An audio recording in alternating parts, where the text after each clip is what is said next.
an ultimate global podcast. Hello, and welcome to our special weekly podcast on trending international and social affairs. You're listening to Saurabh Kora and George Mavros from Sydney. So welcome to another exciting episode of Ultimate Global Podcast, a podcast on global affairs and people's stories. And this is a very special month for this podcast because we are going to complete 1 year and we are celebrating that on the 30th of August from 7 p.m. to 8 p.m. Sydney time. I've already sent an invite to a lot of my friends here in Sydney and also the speakers who have joined us from different parts of the world, including the US, Europe, South Asia, Australia. It will be great to have all those people on that Zoom meeting and network with each other, because one of the main objectives of starting this podcast was to enhance networking with different people and also share conversations about you as a person. And that's why it's called a podcast on the people's stories. One of the trending global affairs in this year has been the Russia-Ukraine war. And because of that war, it has had an indirect and direct impact on different countries. Those impact have affected Australia, have affected other countries in South Asia, Southeast Asia, Middle East, European countries, Nordic countries, the United States, and of course, the other North American countries as well. So we wanted to bring in the expertise on that for this particular podcast episode. And so we have decided to bring in Misha Zelinsky, and he's a national security expert who is currently reporting on Russia's invasion from Ukraine for the Australian Financial Review. So I would love to know from you, Misha, as to what are your general comments on the current situation, which is trending related to the Russia-Ukraine war. Look, firstly, thank you for having me. And also, can I just say a big congratulations as a fellow podcaster coming up to a 1 year anniversary. It's a big thing to do. Most people start podcasts, realize how difficult they are, and stop. So that you've persevered to the 1 year mark is a huge tribute to you and everyone who produces the show. So big congratulations. And I think that's very exciting. So now, look, thank you for having me. And clearly, we're talking about Ukraine and its impact on the world, the invasion in Ukraine. I think the most important thing to remember as we discuss this is that it's still happening. In February, when the invasion started, when Putin first sent his armies in and started bombarding Ukrainian cities, I think the world was aghast, and there was a huge amount of interest and a flurry of activity and people wanting to help. And that lasted several months, and it was very important. Clearly, what was happening there was horrific, but what's happening today is equally horrific. Now, it might be true that Putin failed in being able to capture Kiev and capture the entire Ukraine, but he is still occupying roughly 20% of Ukraine's landmass. He's still bombarding cities as we speak. Ukrainians are dying in cities in the east, protecting themselves and trying to stop the Russian advances, and also looking to take parts of the south. So I think that's the most important thing is, whilst they're talking about a grinding phase of the war, so to speak, and that the war is now more localized in the eastern part of Ukraine, the Donbass, so to speak, which is where a lot of the pre-invasion activity had occurred, where the separatist wars that Putin had been essentially resourcing since 2014 when he annexed Crimea and started those wars in the east in Donbass. That's where it is now, and in big parts of the south. But nevertheless, it's still happening in a really severe and important way. And what you're seeing is perhaps more localized fighting, but extremely brutal fighting. Hundreds of people dying every day in hand-to-hand combat, in bombardments. And that is a level of, what we say attrition, but that's people dying, soldiers dying. That's a level we really haven't seen since World War II. And so this is a really intense war that's still underway, and people can't sort of think, well, maybe it's nearly over. It's not, regrettably. And we need to do everything possible to try to make sure that Ukrainians have what they need to defend themselves and defend their country, defend their democracy. And, some of the things underway right now, you're already talking about 13 million people out of a population of somewhere around 41, 42, maybe 43 million people. Numbers vary a little, but in the 40s. So you're talking about a quarter to a third of the country has been displaced. They're refugees. 140,000 dwellings or civilian buildings have been destroyed.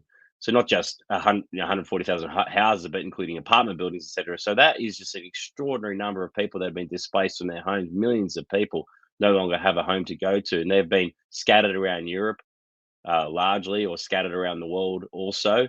And so that refugee crisis is the biggest we've seen since World War II as well, because this is the biggest land invasion we've seen since World War II. And that's just some of the things that are happening right now. And the horrific displacement, the horrific destruction is ongoing. And we need to make sure we continue to pay attention to what's happening there, because it's absolutely critical that the world doesn't look away, doesn't get fatigued, because that's what Putin's counting on. Yeah.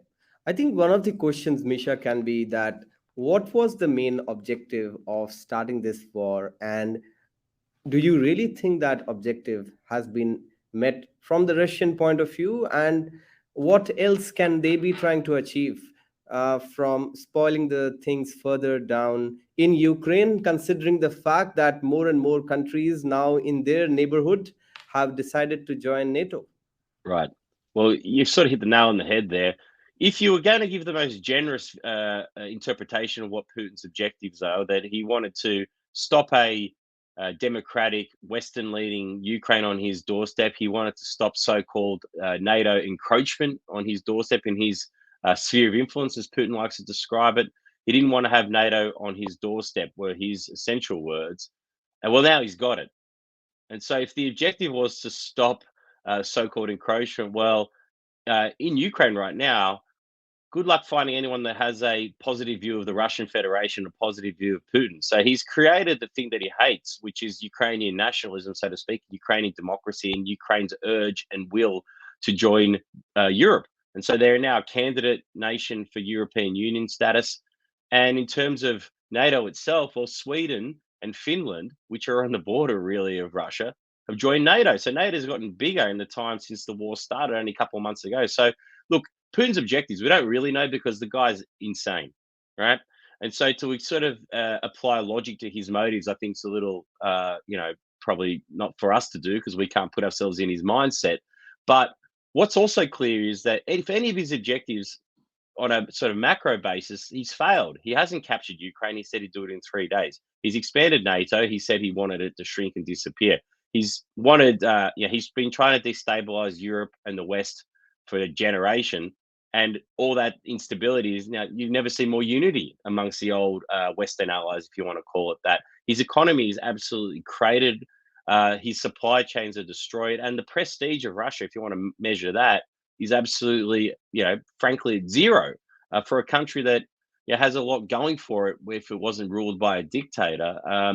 And so what you've seen there is complete and utter destruction of Russia in every single measure. But Putin's objectives have shifted throughout the war. Now it was always, well, we only ever really needed to control this bit of the east, bit of the south. So really, he has shifted his objectives to suit the scenarios on the ground. And I think he's been a little bit shocked about how fiercely the Ukrainians have resisted and fought hard. I think he's been shocked at the strength and severity of sanctions and the ability and resolute nature of the West to continue to fund and provide Ukrainian weaponry. And also, I think he's been shocked at how badly his army has fought. I mean, that's one of the big takeaways here, that we didn't know going into this whether or not a middle power economy, which is what Russia is, a middle power. Its economy is about the size of Australia's, and very unsophisticated economy, mind you. It's not as sophisticated as the Australian economy. It's an oil and gas economy with a bunch of crooks sitting on top of it. And so could that economy with that level of sophistication maintain and operate a large military superpower? Well, the answer is no. Russia's fighting capability has been terrible.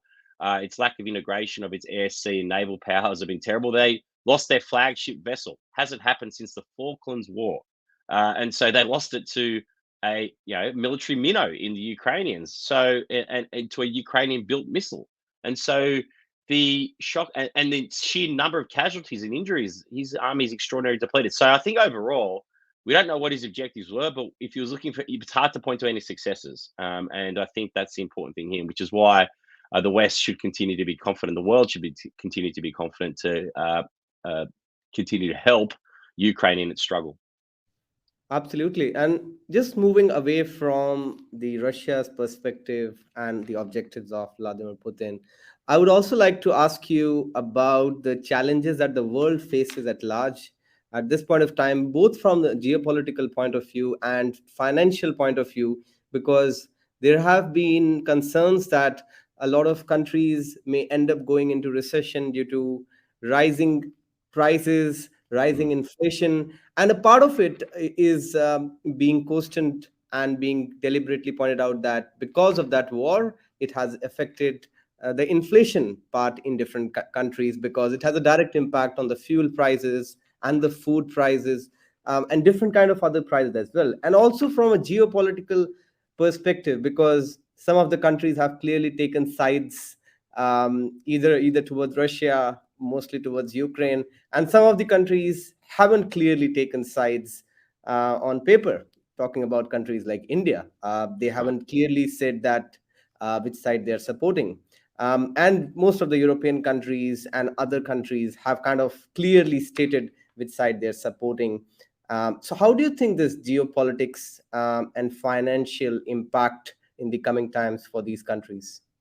Right. Well, there's sort of two parts to your question. So let's deal with the economics first. I mean, clearly, the big story outside of the Ukraine invasion by Putin is this inflationary effect we're seeing around the world and the rising interest rates we're now seeing around the world after basically a generation of extraordinarily cheap and low money interest rates. So, you know, the thing about inflation is that it's very painful economically and it's also very painful politically. And so, Ukraine and Russia are two of the world's biggest exporters of food, two of the world's biggest exporters of energy, and two of the world's biggest exporters of the things that go into the production of food, potassium, fertilizers, etc. And so, a lot of your audience may not know this, but when the Arab Spring happened in 2010-11, the year before that, essentially there was a very bad crop in Ukraine and Russia, and there was a very big drop in the amount of food being exported and a huge spike in food prices. Now, uh, people get very cranky when food's expensive or in shortage, unsurprisingly, and in more unstable societies, that can often lead to political instability. And so we saw that. Now, this wasn't the only reason why there was these uprisings in the Middle East, but nevertheless, it was the catalyst for those things. And so Putin, if you were to look at it cynically, and whilst they're letting shipments of food now happening, he was very happy to see this pressure building around the world in societies that are unstable. Because obviously, when we had the Arab Spring, that led to a huge refugee crisis, civil war in Syria, and a big refugee inflow into Europe, which causes all kind of political chaos, which he's happy to see. And so a lot of people cynically viewed that that's what Putin was trying to do with the blockading of food exports quite horribly out of Ukraine and stopping Ukraine being able to feed the world with its food production. So there's sort of the one element to it. But the other thing too is he wants to break the sanctions on his economy. And the way to do that is to put political pressure on political leaders. He understands democracies, unlike his own country, where he can do whatever he wants. Politicians in liberal democracies have got to answer to the people. And when food prices are going up by high single digits, when petrol prices are at record levels, when energy prices are at record levels, when people are looking at their power bill going, "Oh my God," political pressure builds and elections. There's an election coming up right now in the United States in a few months' time. So that level of political pressure is what Putin's trying to build, and he's looking to sort of break the headlock that the West has on him in sanctions and trying to put some pressure back on them. And so that's the sort of the struggle we're in right now. And who blinks first is a big question, because I sort of started off talking about all the pressures on the Russian economy, the inability to source the inputs he needs for his economy, his inability now essentially to build cars, to source inputs for weaponry, etc. The inability to replenish tanks. Those are big problems for Putin, and also the general fleeing from the country of Western companies has made life a lot worse for Russians, ordinary Russians that aren't in the ruling class, and so he's got those pressures, but he wants to inflict pressures on the West and see who blinks first. And so it's really important that we maintain that sense of righteous indignation that we felt in February. We need to maintain that right throughout this invasion. Now, secondly, to the geopolitics of it, and obviously they're linked to economics, but you're right to point out, a lot of people said, oh, well, the world is supporting Ukraine. Well, that's not quite true. The old Western alliance, if you want to call it that, NATO alliance, the old powers, that were aligned to the United States during the Cold War, including Australia. You can add Japan to that. They are now very much united against Ukraine, and then, against Russia in support of Ukraine.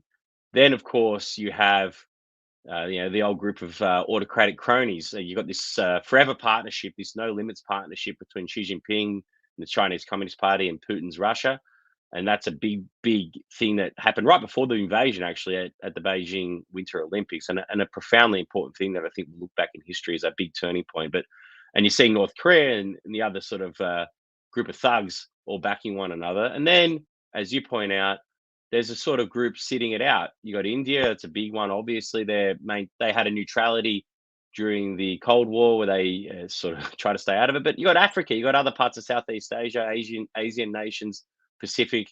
They're saying, "Look, leave us out of this," right? And so, it's really important then in this struggle, if we actually believe that democracies are the best way for people to govern their own society, to self-govern, for people to be free and make their own decisions, we need to make the case. And we need to make the case that on a moral basis. So I think that you've got this economic crisis, but there's also a crisis of morality here to say we need to make, we don't want to see a world where autocrats can just decide they're going to wipe out their neighbors because they don't like the decisions, the sovereign decisions that those governments are making, those people are making. Because if we allow that to happen there, then it can happen anywhere. And an obvious example is Taiwan and the self-governing democratic island there, which resists occupation by the Chinese Communist Party. The Chinese Communist Party and Xi Jinping have made it clear that it belongs to mainland China. And that's one flashpoint, but there are many others around the world. And if you embolden dictators, and frankly, I think we've been emboldening Putin for 20 years, but certainly largely and particularly over the last 10 years, and bad behavior, when you turn a blind eye, unfortunately doesn't make that bad behavior go away. It begets more bad behavior. And so those are the stakes. And we need to make the case, the royal we, people in free democracies, to say this is the best way. We're going to live our values. We're going to defend our values. And we need to demonstrate that we're doing it abroad, but also at home. And I think that's one of the big challenges for democracies. And so, that's a challenge for all of us. We've got to get it right because the stakes are very high.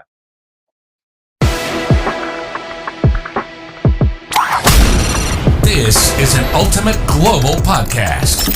Hello, and welcome to our special weekly podcast on trending international and social affairs. You're listening to Saurabh Kora and George Mavros from Sydney.